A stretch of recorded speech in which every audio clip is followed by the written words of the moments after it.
Are you looking to get that edge in the office? Are you competing for that new job? Do you want to become a stronger leader? Are you motivated to be a better speaker? Explore with us as we discover. This is Toastmasters. Hi, I'm Keldsen, and today we've got a really good show for you. Shauna Green and Dino will be sharing, and we're going to hear from Shauna about her speech and about how to give an introduction, which a lot of times is misunderstood and maybe not enough time spent on. And Dino's going to talk to us a little bit about that, but he's also going to share with us about what it feels like to be a non-native English speaker working in a Toastmasters club. And you'll probably be surprised at his thoughts on that topic. Before we get into the interview with Shauna and Dino, we're going to go ahead and look at Shauna's speech about how to give an introduction. So the MC had never left the stage. You're like, really? Get back up there. So don't upstage the speaker and don't reveal too many details about the speech. Sometimes when you're the MC or the Toastmaster, you might have a little inside information, even more so than what's on the introduction. Stick to the introduction because there might be things that someone's using as a punchline or get a draw from it that if you put it out there, you've ruined it for them. So save it for them. Don't surprise the speaker. Don't say something that you know about them that you don't know how they're going to take it, like sometimes Scott does. I'm just kidding. And don't praise the speaker's skills. This is one thing, we were just in a meeting in what's that place we go to? Winter Haven, Florida. And someone had escalated the praise to the point where the person was like, are you kidding me? How can I speak now? That's not me. You know, so you kind of put people under this over-glorified sense of, oh, they've got this, and inside they're going, are you kidding me? I'm going to lose my lunch. So be careful of how you praise them. Let them set the standard for how people perceive them and praise them. And don't rely on cliches, which this, you will know, all of you, is my biggest challenge. This speaker needs no introduction. I know you've heard me say that. And it gives me great pleasure to present those things it says to avoid. Why? I'm not quite sure because I enjoy them so much. And don't save the speaker's name till last. The speaker, start out with the speaker's name because you want people to get familiar with that. Don't save it till, please help me welcome. No, you start out with it so that repetitive, Shauna Green, Joyce Young, Scott Green, keep saying those names throughout the introduction so that people can, have you ever said, now what's their name again as you're sitting there thinking, as I do in church, sometimes I'll be like, if we have a guest speaker, I'll write notes down and then I'm like, and I'd like to give credit to who? So I think it's important to make sure that you pepper the introduction with the person's name. And finally, speak to the audience. Lead the applause. When you're speaking with the introduction, speak to the audience, but try and don't forget the script.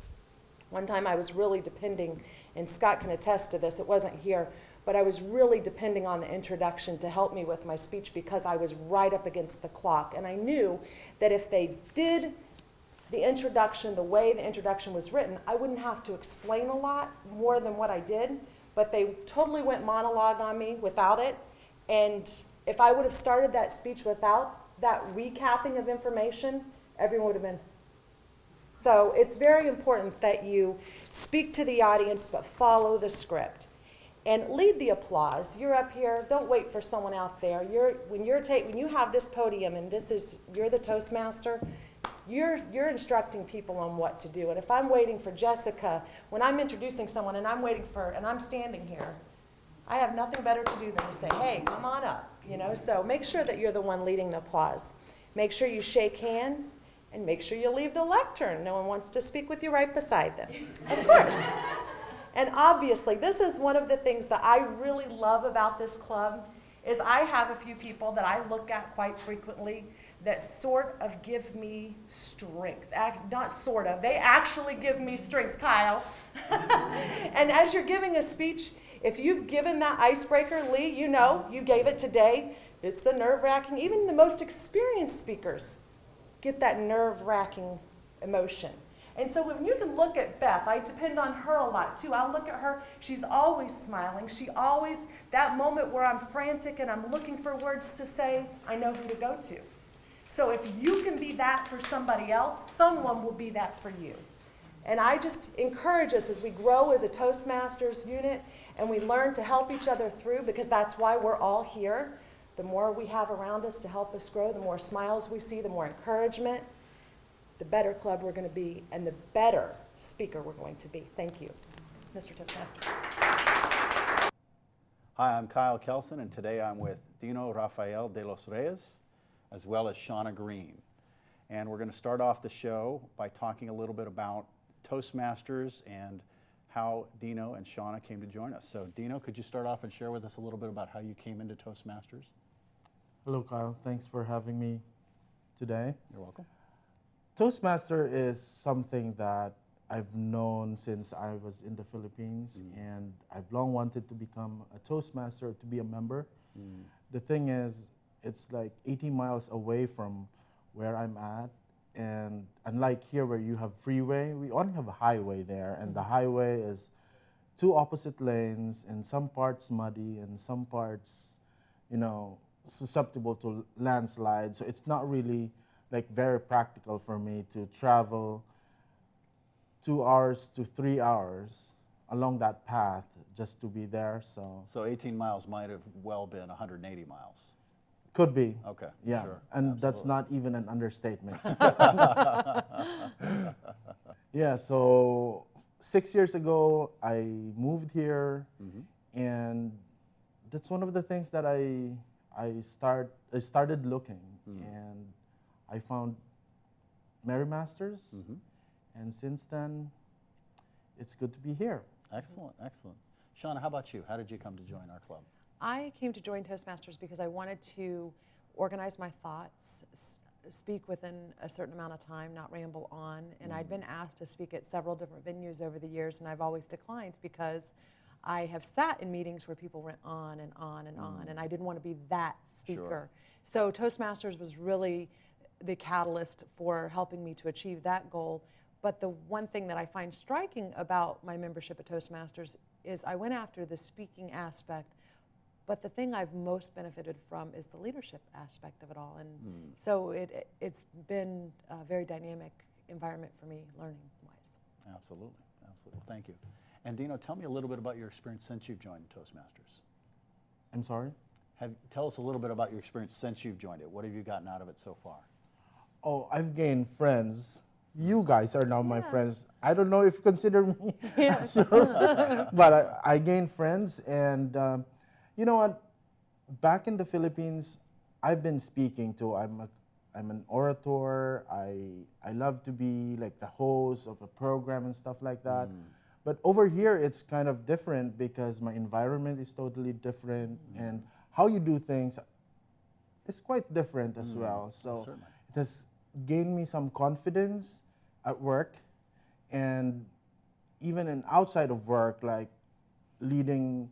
We have a small Filipino community, and it's always me who's tasked to, you know, lead a program, be at the MC, or organize some events, and that's something that I like. And Toastmaster definitely has helped me gain that kind of confidence and skills to be able to do that. Absolutely. No, Dino's actually one of several members of our club who English is not their primary language, and it's amazing to see how effective they speak in their second tongue when some of us still struggle with our primary tongue. So thank you so much. You're funny when you mentioned that, because a colleague at work, I mentioned the word thrice, and she said, Dino, that's not even a word. I said, what? And I started to question myself because English is her primary language. Certainly. And she questioned me about my usage of thrice. I said, thrice is twice. If it happened 3 times, then it's thrice. And a month after, she came up to me and said, Dino, you're right. There's a word such as thrice. There you go. Exactly. And that hits upon one of the other cool things about the meetings is we actually go through and have a grammarian who talks about a word of the day. And so a lot of times we'll pick up not only the ability to speak, and as Shauna mentioned, leadership, but there's also a component of picking up new words, so which is great. So Shauna, you started to go into this a little bit, but is there anything else you wanted to share about sort of how the club's been beneficial and sort of what you've gained in that process? It gained the speaking, absolutely. Just organizing my thoughts. The program that Toastmasters offers, having your competent communicator manual that really keeps you focused on task. You know, speech 1 is your icebreaker, speech 2, organize your thoughts, 3. So it really helps you understand how to, we all have stories. Our lives are full of them every day. How do we put that in when we have the desire to share and have the desire to enrich other people's lives and to help and encourage them? How do we put that together? And so those manuals have really proven to be invaluable with the information that they hold and the way they help me organize and put my speeches together. And I think I took speech in college, and where I would have been a year after speech in college, where I was a year after speech in college, to where I have been, to where I have now after a year of speaking in Toastmasters is 2 vastly different places. Sure. So the curriculum is superior. And much more hands-on in nature, I think. Absolutely. So. And to get the feedback from, you know, when you're in college, you get feedback from one person.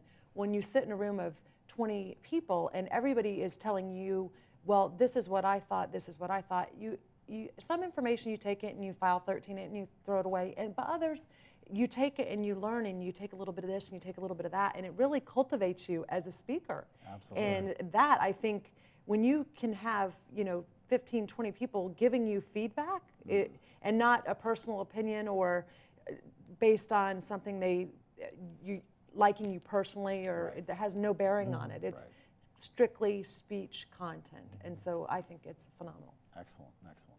So before we move on to the next portion, which is really where we're going to talk about a little bit of Shauna's speech, she had a chance to take a look at herself and watch the clip that you just saw as well. And so Shauna, share with us a little bit of feedback from you before Dino and I share some thoughts. Oh, well, watching yourself on tape is a very real, heart-wrenching thing to do. But that speech was actually not out of a normal manual. That was out of a Better Speaker Series manual in teaching people how to make better use of the introduction. You have a minute in standard speaking environments for people to read off something, and a lot of times when you're out giving speeches, you only have a certain amount of time, and if you don't want to go into a whole diatribe of different things, it gives the MC or the introducer a way to put it all together and help the speech come together before you ever take the lectern. So I love that speech. I love sharing that speech, especially with newcomers to Toastmasters. Help them to use the clock, because we do have competition season, and they're very strict. I mean, you have 4 minutes, 30 seconds. Under that, you disqualify. 7 minutes, 30 seconds. Above that, you disqualify. So it really teaches you how to use the clock, and that's important. Absolutely, absolutely. I agree. So Dino, what thoughts did you have about Shauna's speech? When I listened to Shauna's speech, to be honest, I was thinking of giving that thought to when I become a Toastmaster. Unfortunately, I wasn't able to listen to her live, or when she gave that speech, I wasn't in the meeting. But I was already thinking about that, like Toastmaster, whoever introduces the speakers, because, you know, when you're speaking in the meeting, we prepare a lot. We rehearse. We write our story, and we prepare, we rehearse. So to give the speaker due credit, we should introduce them the best that we could. And Shauna's point is to introduce them and giving them the credit, because it takes so much time. If you were not introduced properly or very well, then you'd try in your speech to tell the audience, what are you doing? Why did you choose this topic? And what is your background? Why did you choose this topic? But if a good introduction was made, we eliminate all that, and the speaker can just go on with his or her spiel. Absolutely, absolutely. And as we've noticed in some of these situations, we've got where the speaker is starting off in a non-speaking environment. So we had one woman, in fact, that we alluded to before, that where she was actually in a yoga inversion to start her speech. And if we had had some preface to know what was going on, Right. some of us might not have been scratching our heads quite so much. So in a lot of ways, not only does a good introduction warm people up, it also helps the audience with knowing what to expect, right? Right. Absolutely. Exactly. That makes sense. So any other feedback that you would want to share with Shauna about her speech, the things that struck you, the things that she did well, maybe the things that could be improved? There's one line there that made me laugh, and it's really good when you said, okay, so when you introduce a speaker as a Toastmaster or the introducer, you have to shake hands. After you shook hands, then you have to give way for the speaker, or else the speaker doesn't want somebody else behind him or her, which is a very good point, because the speaker, I mean, her speech was all about giving credit to the speaker.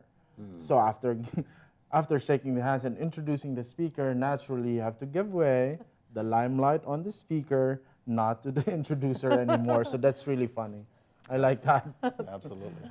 And I think in some ways that may be a product of the meetings themselves and the way they're structured. I know we talked about, with table topics. Right. That's an area where it's very easy because the length of time that those are is really short. So it's only like a minute or two. And so it's really awkward to sort of step off stage, if you will, and then come back on for those. But Shauna brings up a great point. It really, almost like when somebody working over your shoulder when you're typing something, if your Right. kids or your Right. spouse is looking over your shoulder, you feel like sort of, back off, I'm working on something. And that's Especially with table topics, when you're under the gun and you Exactly. have, you're being read a question and you literally have 30 seconds to, 15 seconds really to develop your thought process, and then a minute and a half, under 2 minutes to deliver that thought. And then you have someone standing literally 6 feet away. No, thank you.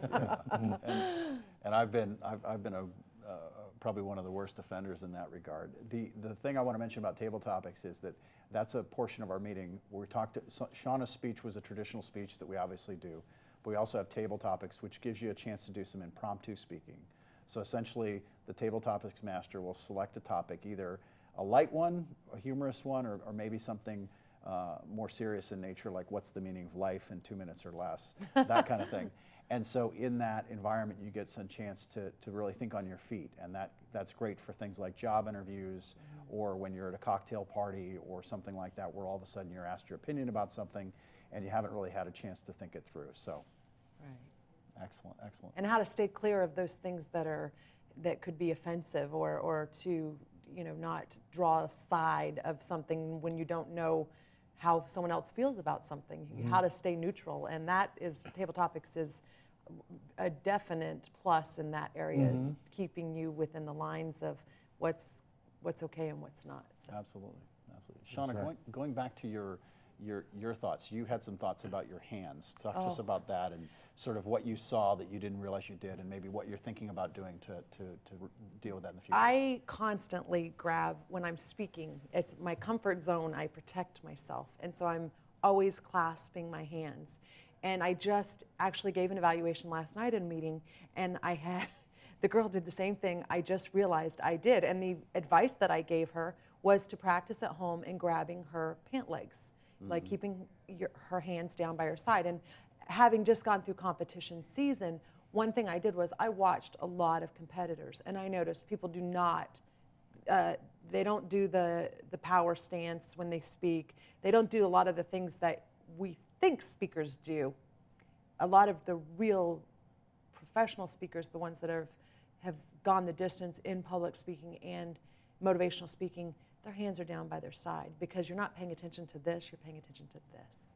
And so it was just funny that I now experience what I experienced last night. So I will follow my own advice now, and I will figure out a way to practice at home, grabbing, my pant legs or whatever, to make sure that my hands stay down and stay out of the way and don't interfere with the speech, because that's essentially what that was doing. That's a very good point.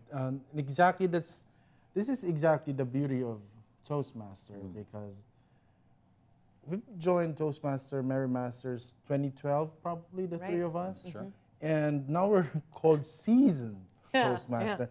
And we still struggle with some habits and mannerisms. Sure. But in the long run, that's part of our goal to eliminate those and try new things. And that's just a testament of how Toastmaster is helping us develop some skills. No, you bring up a great point. You also bring up a good point, which juxtaposes what Shauna was talking about with a college course. In a college course, there's an expert up at the front, and they supposedly have all the answers. But in Toastmasters, it's a little bit like we're all sojourners on the same path. We're all working towards the same goal. And we all have little idiosyncrasies or things that we say or do when we're giving our speeches that we're just not aware of. And so we can work as a team to sort those through, as opposed to being graded by a professor and maybe getting a failing grade if we put our hands like a dove or Right, something right. like that, right? Yeah. So, And I have to say, without a doubt, the encouragement, the family vibe that we have at Toastmasters, it's a very safe environment.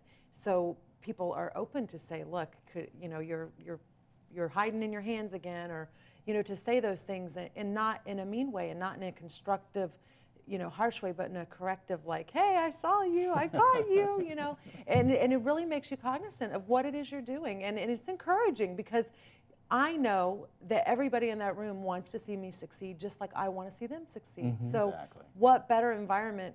I look forward to those meetings. I look forward to putting myself in that and cheering people on just as much as I look forward to my personal growth. I enjoy watching other people grow. It's exciting because I'm like, we're Absolutely. doing it together. Yay. absolutely. So to wrap things up, because we're getting to the end of our time, everyone has different goals when it's in Toastmasters. Some of us, it's just to show up and go to the meetings and maybe get a little better. Others of us aspire to goals. You mentioned one, DTM. Right. Can you tell us a little bit about that? I don't know if Distinguished everyone- Toastmaster is the highest level of Toastmaster that you can achieve. And it basically, you go through a leadership track of advanced leader bronze, advanced leader silver, advanced leader gold. You go through a communication track. It's 40 to 50 speeches roughly. And you, through the whole process, you're evaluated by different teams of people. And once you achieve certain goals, you get it signed off on and checked off. But a distinguished Toastmaster is the highest privilege that you can achieve in Toastmasters. And you haven't, it's not that place where you arrive and you quit Toastmasters. It's that place where you arrive and you help those coming behind you say, you can do this. Here's how. You help light the way for people. And that's really where I'm headed. Absolutely. This year, I was just voted in as division governor, and so I'm really looking forward to the, thank you. I'm looking forward to the challenge and just the excitement that it possesses in growing our area and our division. And right now, we are combined with Canada. We're one of the largest regions of Toastmasters in the world. And people don't realize that it's a huge mileage. We're the largest square mileage of Toastmasters that meets. And so it's a challenge, but I'm looking forward to conquering it. Excellent. Well, thank you for sharing that. And Dino, as we close, do you have any advice for folks who, because you've got a special context where culturally you have to overcome some things as well as language-wise. Do you have any suggestions for other folks in Nashua who may be thinking, I can't really do Toastmasters because I don't feel that comfortable with my English, or I don't feel that comfortable, because I'm not speaking to people from Spain or Ecuador or Philippines or that kind of thing? That's definitely wrong. Like when you say your English is different or you're not very comfortable speaking in English, then that's when you need Toastmaster for me. And I remember as vice president for membership, I got an email from somebody who wants to join Toastmaster because he wants to practice the American accent and do away with his Australian accent. And I replied, you might be disappointed with my reply, but in Toastmaster, we celebrate cultural diversity. That's how we learn. It's not because we are joining Toastmaster to be able to speak good American, the American way of speaking.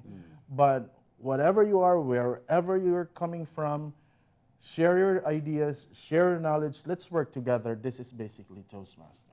Excellent, excellent. Thank you, Donna. Well, let's close on that thought. So I want to say to Shauna, thank you for being here. Thank you for having me. Dino, I want to say salamat.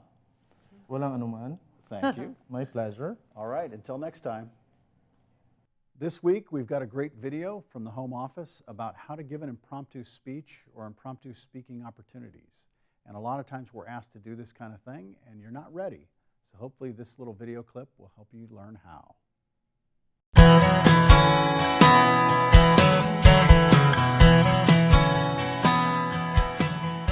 Hello, I'm Johnny. Have you ever attended a meeting or event where you were asked to fill in or take the place of another speaker?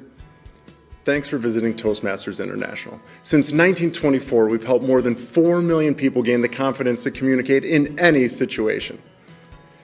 This video is part of a series of Toastmasters time-tested tips that will help you whenever you are put on the spot to speak. Impromptu speaking is a skill that everyone can benefit from. It can help you in social situations such as weddings and birthdays, or even business. We'll begin by identifying several impromptu speaking opportunities. Then, we'll move on to techniques to manage last-minute speeches. And finally, we'll talk about the benefits of spontaneous speeches.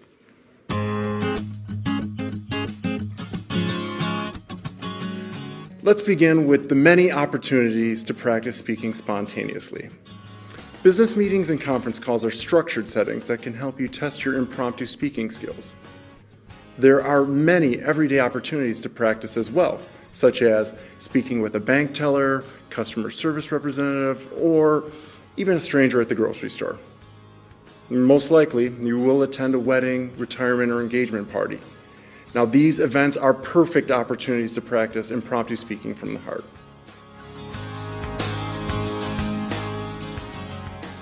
Now that we've pinpointed a few potential places to practice, let's take a closer look at the techniques to help you manage your impromptu speaking. The first approach is a simple formula known as PREP, which stands for point, reason, example, point. Start your speech by making a clear point about the subject. Next, explain why you are speaking on the topic. Then, give a few examples to bring life to your story. And finally, end with a concluding point that wraps up your speech. By following this flow, you'll be able to clearly state your main point and help keep your ideas on course. Prep is an excellent fit for business meetings, conference calls, and even interviews. Another way to manage your speaking time is by following the pros versus cons, or positive and negative method. Set up the issue by addressing the pros first, the cons second, and then neatly wrap up your point with your recommendation. Pros versus cons works well in business meetings, conference calls, and in everyday settings.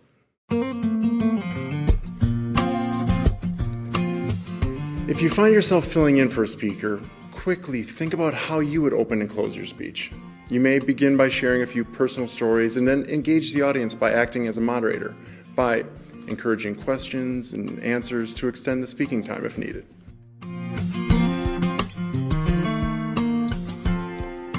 Now that you've finished your speech, it's time to concentrate on the final and most important step, delivering your impromptu speech.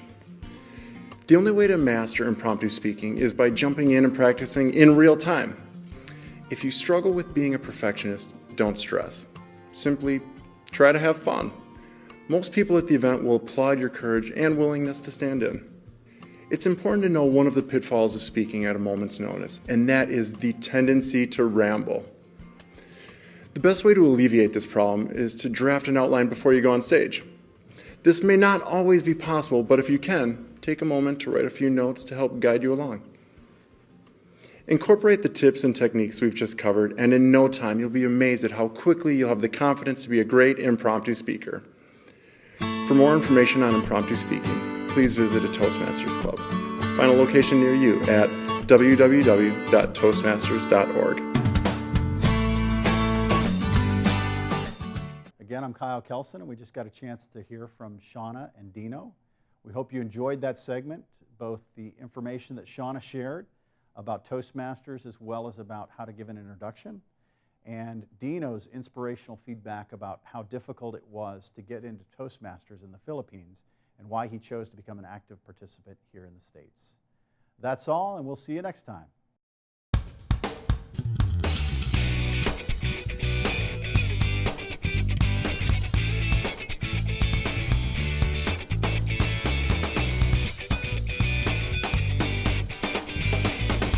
This is Toastmasters.